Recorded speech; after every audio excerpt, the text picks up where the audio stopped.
안녕하세요. 그림읽기입니다. 자, 6월에 접어들고 있고요. 사전투표가 끝난 가운데 내일이 본투표입니다. 그리고 대선 관련 뉴스는 긴박하게 계속 쏟아져 나오고 있습니다. 슈퍼생스 쏴주신 김기태 선생님, 예지 선생님 감사합니다. 자, 그럼 뉴스와 만평 같이 보시죠.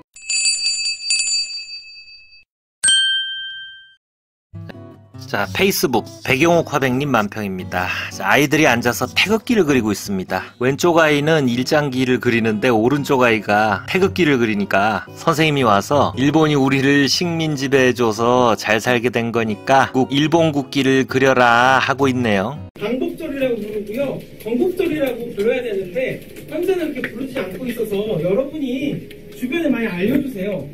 얘들아, 1945년 8월 15일은 광복절이라서 되게 기쁘지만 1948년 8월 15일에 대한민국의 생일이고 건국절을 우리가 기념해야 된다고 알려주셔서 이 부정선거가 이승만 대통령의 그 어떤 의도가 아니었다라는 거를 잘 설명해 줄 건데요. 이승만 대통령을 이제 깎아내리려고 하는 측에서 그 말년에 안타까웠던 모습들만 강조해서 이제 가르치고 있어서 이승만 대통령의 마지막을 어떤 모세의 마지막을 보면서 같이 조금 친일을 했을지라도 나라를 위해 일해라. 그걸로 속죄해라. 그게 친일이에요? 친일 청산 안 한 거예요? 참나, 이 기가 찰 노릇인데 뉴스타파의 보도에 따르면 이 리박스쿨에서 방과후 수업을 이용해서 아이들한테 이런 걸 가르쳤다고 합니다. 진짜 끔찍하죠. 3년 내내 뉴라이트 인사들이 요직에 기용되면서 사람들 속을 얼마나 뒤집어놨습니까. 그런데 그 더러운 친일 왜곡 사관을 아예 어린 아이들에게 뿌리부터 심어서 다음 세대의 의식까지 개조하려고 시도했다는 겁니다. 자, 한결의 그림판 권범철 하백님 만평입니다. 자, 저쪽에 윤석열이 까만 봉투에 소주를 사가지고 흥얼거리면서 지나가고 있습니다. 그런데 벽 뒤쪽에 김문수 후보와 국민의힘 당직자들이 딱 붙어 숨어서 윤석열을 모른 척하고 있습니다. 거리두기라고 써있죠. 그런데 이쪽에 댓글 공작 의혹이라고 쓰인 맹견 한 마리가 으르렁거리면서 이들을 보고 있으니까 한 사람이 저건 하니까 권성동 비슷하게 생긴 사람이 쉿, 조용히 해라고 합니다. 이게 지금은 탐사보도를 통해서 의혹을 제기한 수준이지만 심각한 내막이 있을지도 모르는 게 이 리박스쿨 강사 양모 씨가 왜 그 전광훈이 집회에서 헛소리할 때 그거 통역하는 사람 있죠. 그 사람 전광훈의 며느리래요. 그래서 아이들에게 주입되는 교육 내용도 전광훈의 교리와 맥이 다 있고요. 그런데 전광훈은 김문수와 아주 가깝잖아요. 그리고 방과후 학생관리 일명 늘봄 학교 사업은 윤석열이 신경 써서 추진하던 정책입니다. 그러면 이 리박스쿨을 중심으로 김문수, 정광훈, 윤석열이 다 연결이 되고 댓글 조작 의혹을 김문수가 과연 몰랐을까? 라는 의심이 생기는데, 자, 김문수 후보의 입장이 나왔습니다. 민주당에서 후보님 관련해서 리박스쿨이라는 단체가 김문수 후보 당선을 위해서 댓글팀을 운영했다, 뭐 이런 의혹 제기 중인데 이런 거 좀 어떻게 보고 계실까요? 전혀 모르는 일입니다. 그런 일은 근거 없이 이야기하면 안 되겠습니다. 어제 정광훈 집회에서 윤 전 대통령이 지지를 호소한다 이런 식으로 입장을 냈는데 어떻게? 그 윤석열 대통령께서는 이미 우리 당도 아니고 이미 탈당을 하셨습니다. 제가 논할 문제가 아니라고 생각합니다. 리박스쿨 관계자들이 기득권 통일당 후보로 출마했다고. 전혀 저는 알지 못하고 더구나 댓글 이런 거 하고는 저는 전혀 우리 당의 댓글도 누가 다는지도 모르는데 그 이박스쿨이 댓글 다는지 알게 모르겠어요. 그건 말이 안 되는 이야기라서 안 됩니다. 댓글 조작 의혹이 사실이라면 저 맹견처럼 선거 자체가 의미 없을 수도 있어요. 일단 김문수 후보는 모른다고 하는데 그림처럼 모른 척 하는 건지는 알 수가 없죠.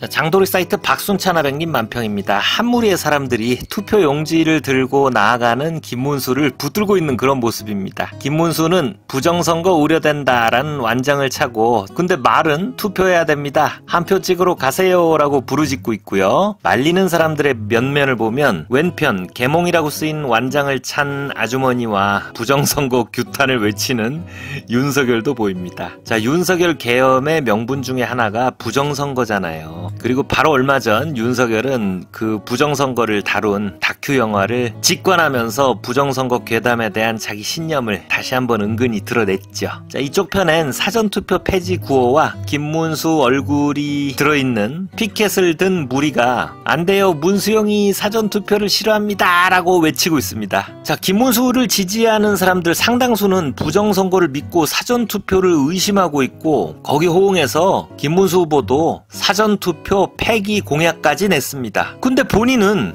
투표를 하지 않는 게 더 문제다라고 투표를 독려하면서 이재명 후보의 지역구였던 계양에서 사전투표를 했습니다. 웃기죠? 아니, 앞뒤가 안 맞잖아요. 자, 그러면은 김문수 후보는 진짜 부정선거론을 믿고 있을까요? 자, 페이스북 햇볕 안줌 김하나백님 만평입니다. 자, 닭 한 마리가 목이 돌아가 있습니다. 목에 젓가락이 꽂혀 있고요. 자, 이준석 난리가 나고 나서 본인의 기자회견이 있었습니다. 그 자리에서 이준석 후보는 이런 얘기를 했대요. 윤석열은 정권 잡고 나서 저를 죽이려 들더니 이재명은 정권 잡기도 전에 저를 죽이고 시작하려는 것 같습니다. 거두절미하고 말씀드리겠습니다. 저는 죽지 않습니다.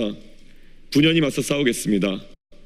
닭의 목을 비틀어도 새벽은 온다 하셨던 김영삼 전 대통령의 말씀을 기억하겠습니다. 자, 민주당에서 이준석 국회의원 제명안을 낼까 하니까 옳거니 하고 튀어나와서 사과는 고사하고 뭐 자기가 탄압받고 있다는 프레임을 만들어내려고 세상에 김영삼 전 대통령이 남긴 그 유명한 말을 가져와서 저딴 소리를 하고 있는 겁니다. 자, 이 만평은 젓가락에 꼬여서 목이 뒤틀린 닭대가리 위에 닭의 목을 비틀어서 개고기를 팔다라고 이 황당한 기자회견을 풍자하고 있습니다. 자, 김하나백님 만평 하나 더 보겠습니다. 낙지 한 마리가 빨간 육각형 국민의힘 로고 위에 앉아 있습니다. 자, 이 그림은 뭘 풍자하는 걸까요? 맞습니다. 이낙연의 김문수 지지 선언을 풍자하고 있습니다. 자, 평생 정치해온 민주당을 떠나서 정치 낭인으로 떠돌던 이낙연, 이낙지 씨가 그야말로 배은망덕하게 민주당에 등을 돌리고 국민의힘에 안차겠지만 어쩌면 그게 진짜 이낙지 씨에게 맞는 자리가 아닌가 하는 생각을 해봅니다. 3일 본투표가 끝나고 개표할 때 광주, 목포의 표심을 보면 이낙지 씨의 파워도 드러나겠죠. 페이스북 아트만두 화백님의 만평입니다. 이거 아주 기가 막힌 프로파간다 포스터 패러디물입니다. 냉전 시절 중국의 독재자 마오쩌둥 우상화 과정에서 나온 60, 70년대 스타일의 조악한 그런 프로파간다 포스터에 마오 대신에 윤석열을 그려놓은 그림입니다. 자, 머리 모양이 묘하죠. 인민모인지 뭐 원래 머리 모양인지 알 수가 없는 그런 머리에 손바닥에는 당연히 왕자도 보이고요. 그리고 목의 옷깃에는 윤석열이 지나라보다 더 떠받드는 일본과 미국의 국기 휘장이 수놓여 있고 자유대안이라는 깃발이 아래에서 막 나부낍니다. 야, 진짜 이 화상이 오염시킨 단어 중에서 저 자유라는 말도 하루빨리 좀 제자리를 찾아갔으면 좋겠습니다. 그리고 제일 아래 아주 꼼꼼하게 5, 60년대나 볼 수 있던 그런 폰트로 12.3 반국가 세력 계몽의 밤이라고 쓰고 있습니다. 이 시점에 한 가지 중요한 걸 상기시키는 그런 그림인 것 같아서 소개합니다. 지난 6개월 동안의 난리가 누구 때문에 벌어진 일인지, 지금 이 선거를 왜 치러야 하는 건지, 자, 이번 조기 대선의 본질을 상기해보자는 의미의 만평 같아요. 자, 투표 안 하신 분들 꼭 투표하시고요. 오늘 영상은 여기서 마치겠습니다. 감사합니다.